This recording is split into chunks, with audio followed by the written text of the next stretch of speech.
Bonjour à toutes et à tous, bienvenue sur le CHWM vous parle, le podcast qui explore les coulisses des soins et vous fait vivre le quotidien de l'hôpital. Bonjour, je suis le docteur Dubois-Cécile, je suis diabétologue, endocrinologue et nutritionniste à l'hôpital de Chalon-sur-Saône. J'interviens dans le cadre du parcours de pré-chirurgie bariatrique où je rencontre les patients en situation d'obésité désirant accéder à la chirurgie bariatrique.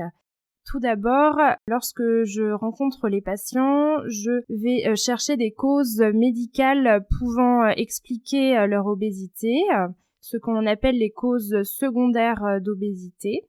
Dans un second temps, je vais dépister des potentielles complications de l'obésité, comme du diabète, de l'hypertension artérielle ou encore une dyslipidémie.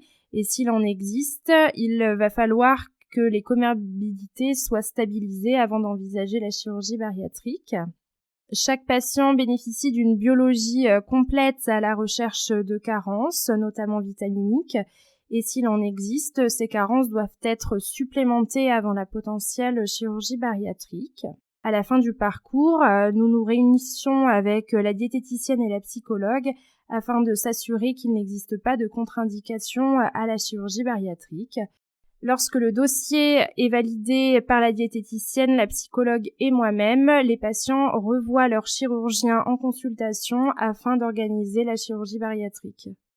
Bonjour, je suis le docteur Pauline Cherter, je suis endocrinologue, diabétologue, nutritionniste au sein de l'hôpital de semaine de diabétologie du centre hospitalier William Mouret. Je vais vous parler du suivi après une intervention de chirurgie bariatrique, le suivi que nous proposons à l'hôpital. Après une intervention de chirurgie bariatrique, il est nécessaire d'être suivi de manière rapprochée, notamment la première année. Nous proposons au sein de l'hôpital de Chalon-sur-Saône un suivi en alternance entre le chirurgien digestif et l'endocrinologue. La première année, nous voyons le patient au moins 4 fois comme recommandé par la Haute Autorité de Santé. Le suivi consiste également en la réalisation de prises de sang régulières afin de rechercher d'éventuelles carences liées à la malabsorption induite par la chirurgie bariatrique, raison pour laquelle nous prescrivons un traitement vitaminique aux patients qui devra être pris à vie, notamment pour le bypass, mais également pour la sleeve, pour certaines vitamines. Le suivi après une chirurgie bariatrique est indispensable, même après plusieurs années, et doit donc être réalisé à vie, chose que nous nous efforçons de réaliser à l'hôpital de Chalon-sur-Saône avec nos confrères chirurgiens. Merci d'avoir suivi ce podcast et à bientôt pour un nouvel épisode.